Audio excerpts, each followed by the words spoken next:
박근혜 대통령이 20대 국회 개원 연설을 했습니다. 통일 한반도를 만드는 것이 우리의 시대적 사명이라면서 북한이 핵을 포기하고 변화의 길로 나오도록 20대 국회가 함께 해줄 것을 당부했습니다. 북한이 국내 대기업 전산망과 군 통신망을 해킹한 사실이 경찰 수사 결과 드러났습니다. 대규모 사이버 공격을 준비한 정황도 포착하고 추가 피해를 막았다고 밝혔습니다. 국방부가 장병들의 사기 진작을 위해 임명한 스타 장병 응원단장 걸그룹 라붐이 본격적인 최전방 부대 위문 공연에 나섰습니다. 시청자 여러분 그리고 장병 여러분 안녕하십니까? 국방뉴스를 전해드립니다. 박근혜 대통령이 20대 국회 개원 연설에서 통일 한반도를 만드는 것이 우리의 시대적 사명이라고 말했습니다. 정부는 특히 북한이 핵을 포기하고 진정한 변화의 길로 나오도록 만들어갈 것이라며 20대 국회가 함께해달라고 당부했습니다. 오상현 기자의 보도입니다. 박근혜 대통령이 20대 국회 개원 연설에서 북한의 핵 개발을 막겠다는 강력한 의지를 밝혔습니다.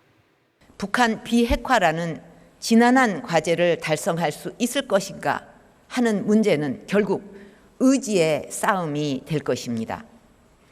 앞으로도 정부는 국제사회가 지금처럼 단합된 입장하에 북핵 문제에 단호하게 대응해 나갈 수 있도록 모든 외교력을 경주해 나갈 것입니다.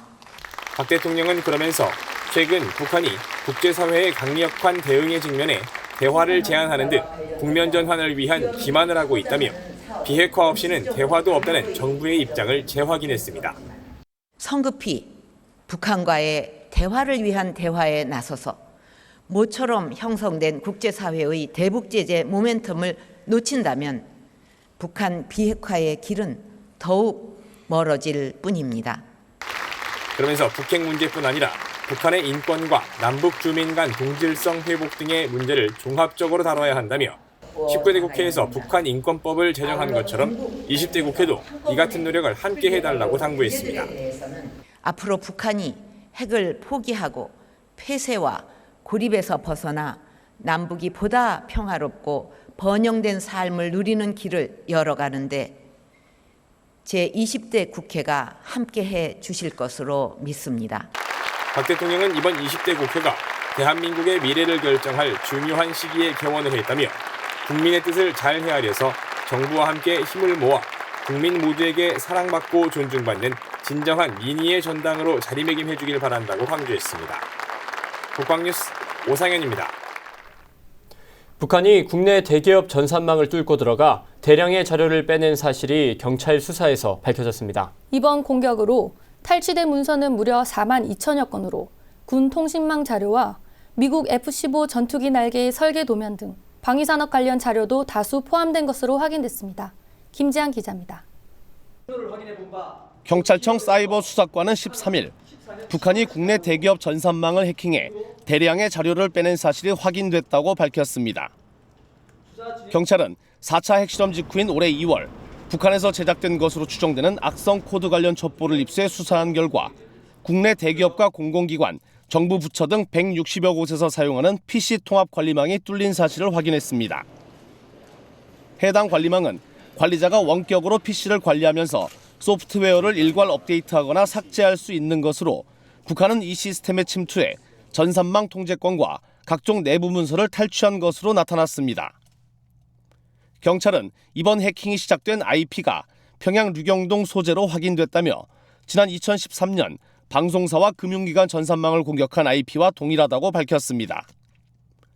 이번 공격으로 탈취된 문서는 무려 42,600여 건으로 군 통신망 자료와 미 F-15 전투기 날개 설계도면, 중고도 무인 정찰기 부품 사진 등 방위산업 관련 자료도 다수 포함된 것으로 확인됐습니다.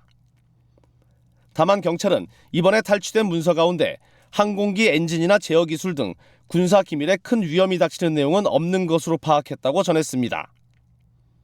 경찰은 북한이 해당 관리망을 통해 언제든 악성 코드를 유포해 좀비 PC를 만든 뒤 대규모 공격에 이용할 준비가 된 상태였다고 파악했으며 북한이 통제 가능했던 PC는 무려 14만여 대에 달하는 것으로 추산했습니다. SK네트워크스를 비롯한 SK그룹 계열사와 대한항공 등 한진그룹 계열사들도 동일한 관리망을 사용한 탓에 이번 공격에서 자료를 탈취당하는 피해를 본 것으로 드러났습니다. 경찰은 실제 대규모 공격은 이뤄지지 않았고 피해 업체에서 자체 대응팀을 가동해 경찰 수사에 적극 협조하는 등 보안 패치 작업이 빠르게 이뤄져 추가 피해를 막았다고 밝혔습니다. 국방뉴스 김지한입니다. 한민구 국방부 장관이 14일부터 16일까지 프랑스를 공식 방문해 양국 간 국방 분야의 협력을 확대하고 강화합니다.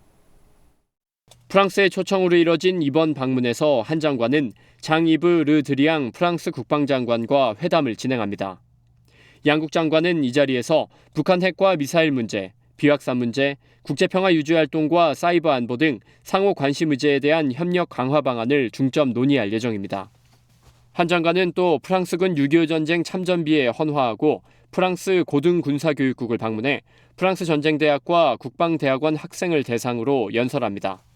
국방부는 프랑스가 유엔 안보리 상임이사국이자 EU의 주도국이고 주한 유엔군 사령부의 전력 제공국이라며 이번 한 프랑스 국방장관 회담을 통해 프랑스와의 전략적 국방협력 강화 기반이 마련될 것으로 기대했습니다. 올해 19회를 맞이한 한국군사과학기술학회 종합학술대회가 9일부터 이틀간 제주도에서 개최됐습니다. 국방과학연구소와 성균관대학교, 국방화생탐지특화연구센터가 공동 주관한 이번 행사는 군산학연 소속 군사과학기술 분야 연구개발자 1,500여 명이 참석해 11개 기술 분과에서 893편의 논문이 발표됐습니다. 화생탐지의 현재와 미래를 주제로 특별 심포지엄이 열렸고 초고속 비행체 기반 기술과 국방무인 로봇 기술을 주제로 2개의 특별 세션도 진행됐습니다. LIG-넥스원과 한화, 현대로템 등 29개 방산업체와 관련 기관들은 최신 기술과 장비를 소개해 주목받았습니다. 이번 종합학술대회는 점증하는 북핵 위협에 대응해서 대한민국의 모든 군사과학 기술자들의 모든 역량을 결집하는 아주 중요한 학술대회라고 할 수 있겠습니다. 한편 한국군사과학기술학회는 매년 6월에는 종합학술대회를, 11월엔 체계기술 중심의 추계학술대회를 개최해 국방력 강화에 기여하고 있습니다. 지난 2003년 10월 해군 첫 여군 부사관이 임관한 이래 처음으로 기능장 자격을 획득한 여군이 탄생했습니다. 화제의 주인공은 이지스 구축함인 율곡 2함에서 근무하고 있는 유지연 중사로 지난 5월 말 해군 여군 최초로 통신설비 기능장 시험에 합격했습니다. 기능장은 기능계 기술 자격 가운데 가장 높은 등급으로 해당 분야에 대한 최고도의 전문 지식과 실무 경험을 갖춘 사람에게만 부여됩니다. 산업기사나 기능사 자격 취득 후 5에서 7년 이상 실무에 종사하거나 9년 이상 해당 업무를 수행해야 자격 취득 기회가 주어집니다. 2003년 해군의 첫 여군 부사관 가운데 한 명으로 입대한 유중사는 군수지원함 대청함과 구축함 문무대왕함, 작전사령부 정보통신대 등을 거쳐 현재 이지스 구축함 율곡 2함의 전산 부사관으로 근무하며 함정 내 모든 컴퓨터와 데이터 링크 등 네트워크 장비 운영을 담당하고 있습니다. 두 자녀의 엄마인 유중사는 부친이 예비역 해군 원사이며 남편도 해군 해난구조대원인 군인 가족입니다. 우리 장병들은 항상 긴장의 끈을 놓지 않고 24시간 대비태세를 갖추고 있는데요. 불철주야 경계 근무에 매진하고 있는 장병들을 위해 스타 장병 응원단장을 맡은 걸그룹 라붐이 깜짝 미니 콘서트를 열었습니다. 김두현 중사의 보도입니다. 국방부가 스타 장병 응원단장으로 임명한 라붐이 본격적인 장병 응원 활동에 나섰습니다. 지난 8일 육군 25사단 GOP 소초를 시작으로 미니 콘서트에 나선 라붐은 10일에는 육군 9사단과 해병대 2사단 최전방 부대를 방문했습니다. 장소는 협소하고 조명 하나 없는 열악한 무대이지만 라붐 멤버들은 열과성을 다해 장병들을 응원했습니다. 이어서 퀴즈게임과 기념사진 촬영, 사인 CD 선물하기는 전방 장병들에게 쌓여있던 긴장과 지친 마음을 풀어주고 잊지 못할 추억을 만들어주기에 충분했습니다. 제가 전방에서 근무하다 보니까 이런 위문 공연을 쉽게 접할 수 없었습니다. 하지만 위문 공연을 보고 나서 무척이나 기쁘고 앞으로 남은 군생활 더 열심히 할 수 있는 계기가 될 것 같습니다. 라붐의 미니 콘서트는 하루 평균 2-3개 부대를 방문하는 강행군으로 총 15개 부대를 대상으로 오는 16일까지 계속됩니다. 둘, 셋! 반해버렸어! 안녕하세요, 라붐입니다. 네, 국군 장병 여러분들 요즘 날씨도 너무너무 더운데 고생이 정말 많으시죠? 네, 우리나라를 위해 또 국가 안보를 위해 힘써 주셔서 너무 감사하고요. 저희가 그만큼 오빠들에게 힘이 되어 드리겠습니다. 네, 지금까지 라붐이었습니다. 감사합니다. 화이팅! 화이팅! 화이팅! 한편 국방부는 군인의 사명감으로 국민에게 신뢰를 주고 국민은 군인의 헌신에 존중하는 분위기를 만들 수 있는 행사를 계속해서 마련할 계획이라고 밝혔습니다. 국방뉴스 김두현입니다. 46년 전 소대원이 떨어뜨린 수류탄을 몸으로 맞고 순직한 고 차성도 중위를 아십니까? 호국보훈의 달을 맞아 육군 27사단이 그의 희생정신을 기리기 위해 추모 행사를 개최했습니다. 송민아 기자입니다. 지난 1970년 5월 13일 육군 27사단 상승 독수리 연대의 야간 방어 사격 훈련. 훈련 도중 소대원이 실수로 놓친 수류탄을 몸으로 막아선 소대장이 있었습니다. 그는 바로 고 차성도 중위. 차 중위는 복부 파열상을 입고 그 자리에서 장렬히 순직했습니다. 부대는 호국보훈의 달을 맞아 고 차성도 중위의 숭고한 희생정신을 기리기 위한 추모 행사를 개최했습니다. 사단장 주관으로 열린 이번 행사에는 육군 3사관학교 총동문회장을 비롯해 부대 장병 등 80여 명이 참석했습니다. 특히 사단은 예하 부대에서 투철한 군인 정신으로 임무를 수행하고 있는 소대장 5명을 선발해 차성도상을 시상하는 등 추모식의 의미를 더했습니다. 투철한 군인 정신과 살신성인의 표상인 차성도상을 받게 되어 매우 영광으로 생각합니다. 차성도 선배님의 투철한 군인 정신을 이어받아 싸우면 반드시 이기는 소대장이 될 수 있도록 더욱더 노력하겠습니다. 차중위는 현재 국립현충원에 안장돼 있으며 지난 2011년부터 매년 고 차성도 중위 추모 행사와 차성도상 시상식이 부대 내 추모공원에서 개최되고 있습니다. 부대는 앞으로도 선배 전우의 숭고한 희생정신을 기리며 장병들이 나라 사랑 정신과 전우애를 함양할 수 있도록 이끌어 나갈 계획입니다. 국방뉴스 송민아입니다. 6.25 전쟁 시 낙동강 지구 전투에서의 승리를 기념하고 그 의미를 되새기기 위한 전국 민관군 한마음 태권도 대회가 열렸습니다. 육군 제2작전사령부가 주최하고 대구시 태권도 협회가 주관한 이번 대회는 호국 보훈의 달을 맞아 지난 11일부터 이틀 동안 대구 실내 체육관에서 열렸습니다. 이번 대회에는 초중고 남녀부와 대학을 포함한 일반부, 군인부 등 총 100개 팀 800여 명의 선수들이 참가했습니다. 호국 보훈의 의미를 되새기는 민간군 한마음 태권도 대회에 군인 대표로 참가하게 된 것을 매우 기쁘게 생각합니다. 정정당당하게 겨뤄 좋은 성적을 거둘 수 있도록 최선을 다하겠습니다. 경기는 개인전은 초등부와 남자부, 여자부와 군 대표 대항으로 나눠 총 8개에서 11개의 체급별 토너먼트 형식으로 진행됐고 단체전은 복합 경기 방식으로 진행됐습니다. 특히 대회 기간 중 경기장 주변에선 서바이벌 사격 체험과 헌병 특경대 장비 전시회 등 시민 참여 체험 마당이 함께 진행돼 시민들에게 즐거움과 의미 있는 볼거리도 함께 제공됐습니다. 이번 대회는 호국 보훈의 달을 맞아 6.25 전쟁 시 낙동강 지구 전투에서의 승리를 기념하기 위해 개최되었습니다. 태권도 대회를 통해서 민, 관, 군이 화합하고 호국 의지를 함양하는 시간이 되기를 기대합니다. 부대는 이번 민관군 한마음 태권도 대회를 시작으로 9월 군악 연주회와 낙동강 지구 전투 전승 행사 등 국민과 함께하는 다양한 행사를 진행할 계획이라고 밝혔습니다.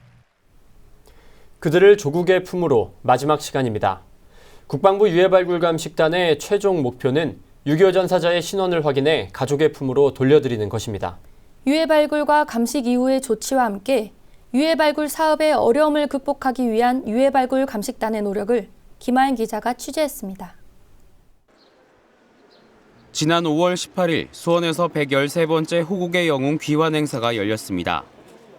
주인공은 해남 경찰로 근무하다 6.25 전쟁 당시 전사한 고 양만승 경위. 1950년 7월 호남 지역 전투에서 전사한 것으로 추정되는 양 경위는 65년 만에 가족의 품으로 돌아갔습니다. 유해발굴 감식단은 발굴한 유해의 DNA 정보와 유가족으로부터 채취한 DNA 정보를 비교해 전사자 신원 확인을 하고 있습니다. 유전자가 일치해 가족을 찾게 된 유해는 호국의 영웅 귀환 행사를 통해 가족들과 회후한 후 현충원에 안장됩니다. 어머니께서 살아 생전에 그 외삼촌 말씀을 많이 하셨어요. 그래서 어머니가 상당히 그리워하셨는데 이렇게 그 국방부에서 유해 발굴단에서 이렇게 저희 외삼촌 유해를 찾아주셔가지고 너무너무 감사드리며 그러니까 앞으로도 많은 유해들이 있을 텐데 좀 다른 분들도 이렇게 많이 좀 찾으셔가지고 유가족들 품으로 좀 돌아갔으면 하는 바람입니다. 고 양경위의 경우 유해를 발굴한 2007년 이후 그 직계 유가족의 DNA를 채취하여 신원을 확인하기까지 9년이란 시간이 걸렸습니다. 이처럼 6.25 전사자들의 유해를 발굴하는 일만큼 유전자가 일치하는 유가족을 찾아내는 일도 매우 어렵습니다. 유해 발굴 사업이 처음 시작된 2000년 이후 아군 전사자 발굴 실적은 9,108구에 달하지만 그중 신원이 확인된 경우는 113건으로 발굴 실적의 1.2% 수준입니다. 이는 6.25 전사자 직계 가족의 고령화와 사망 증가로 시간이 지날수록 유가족 DNA 시료 채취에 어려움이 따르기 때문입니다. 유해발굴 감식단은 이 제한 사항을 극복하기 위해 유해발굴 사업의 필요성과 유가족 DNA 시료 채취의 중요성을 널리 알리는 데 힘을 쏟고 있습니다. 각 지역 보건소와 행정기관에서 상시적으로 실시하는 유가족 유전자 시료 채취 사업과 매년 현충일 국립서울현충원에서 실시해온 유전자 시료 채취 행사도 그 노력의 일환입니다. 발굴된 유해에 대한 신원 확인을 하기 위하여 현충 주간에 집중 시료 채취를 하고 있습니다. 6.25 전쟁에 참전하신 전사자분들의 명예를 회복하고 그 유해를 발굴함으로써 국가가 책임을 다한다는 의식으로 유해 발굴 사업에 임하고 있습니다. 또한 지난 5월 25일 유해발굴 감식단은 서울 지역 6.25 전사자 유가족 120여 명과 서울 지역 보건소, 구청 관계자 20여 명을 초청해 사업 설명회를 열었습니다. 유가족들에게 유해발굴 사업 진행 과정을 소개해 궁금증을 해소시키고 유관기관 관계자들이 유가족들의 간절한 마음을 직접 느낄 수 있게 해 유전자 시료 채취에 함께 나설 수 있는 분위기를 형성하는 자리였습니다. 특히 유가족을 대상으로 지속적인 상담을 하고 유전자 시료 채취에 적극적으로 도움을 주고 있는 행정기관에 대해 국방부 장관 감사패를 수여하는 등 유해발굴 사업 동참을 유도하고 있습니다. 여기 60년 동안 이상 기다리고 있는 유가족분들께 하루빨리 호국의 용사분들을 돌려드리기 위해서 우리 보건소와 행정기관에서 열심히 노력해서 유가족분들을 잘 안내해드리고 또 유전자 시료를 채취를 빨리 해서 우리가 하루빨리 누군지를 찾아서 현충을 안장할 수 있는 그런 일에 함께 했으면 좋겠다는 그런 말씀을 제가 다시 한번 강조해 드립니다. 유해 소재에 대한 조사에서부터 발굴, 감식, 신원 확인, 후속 조치까지 임무에 대한 전문성과 자부심으로 무장한 채 호국 영웅들에게 합당한 대우를 해드리고자 고군분투하고 있는 국방부 유해발굴 감식단. 유해발굴 감식단은 마지막 한 분을 가족과 국가의 품에 모시기 위해 언제나 국민들의 제보와 참여를 기다리고 있습니다.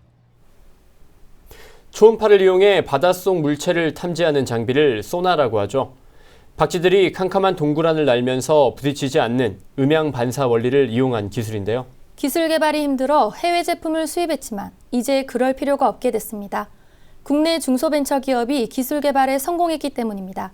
방산인 주식회사 소나테크를 윤현수 기자가 취재했습니다. 빛이 들어오지 않는 어두컴컴한 바닷속을 구현해 놓은 실험장입니다. 원통형의 검은색 장비가 바로 소나. 초음파가 제대로 작동하는지, 잘 반사되는지 등 면밀히 검사 중입니다. 소나테크에선 최근 선체 부착형 소나를 개발해 주목받고 있습니다. 고속정 선저에 소나를 부착해 운용하는 방식으로 상당히 획기적입니다. 견인 방식이 아니고 선처 밑에다가 센서를 달아서 본 함정의 사용 목적, 본 함정의 임무에는 지장이 없고 추가적으로 이런 수중 탐색을 할 수 있는 장비를 선박에 부착을 하는 거죠. 선체 부착형 소나의 최대 탐색폭은 400m, 탐색 수심은 150m, 속도는 12노트. 군사작전은 물론 비군사작전에도 효과적으로 운용할 수 있습니다. 잠수함과 기뢰, 침몰 선박, 추락한 비행선체 등 수중에 있는 물체를 샅샅이 찾아낼 수 있는 겁니다. 대잠전 능력이 크게 향상될 것으로 기대됩니다. 이런 장착하고 있으면 쉽게 올 수가 없고 설령 왔을 때 신속하게 기동하는 고속정에 장착을 해놨기 때문에 신속한 기동에 의해서 적 잠수정들이 쉽게 이제 노출이 돼버리는 거죠. 해외 시장에서도 승부수를 던지고 있습니다. 소나 장비의 경우 미국과 독일 방산업체가 시장 대부분을 주름잡고 있는 상황. 치열한 틈바구니 안에서 우수성을 인정받아 인도 해군과 터키 해군 등에 수출하고 있습니다. 국산화를 위한 16년 동안의 노력이 결실을 맺고 있습니다. 국산화가 절대적으로 필요하다는 것을 계속해서 더 중요하게 생각을 해주시고 계속 활용이나 소요를 만들어 주신다면 중소기업에 있는 사람들은 열심히 해서 결국은 해낼 겁니다.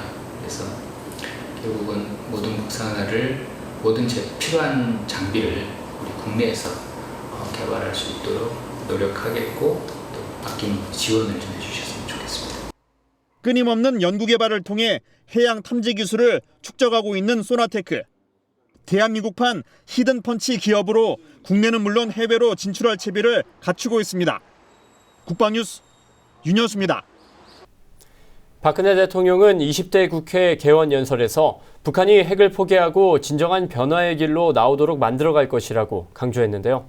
북한은 핵과 장거리 미사일 개발을 포기하지 않는 한 그 어떠한 개선도 없음을 명심해야겠습니다. 국방뉴스를 마칩니다. 시청해주신 여러분 고맙습니다.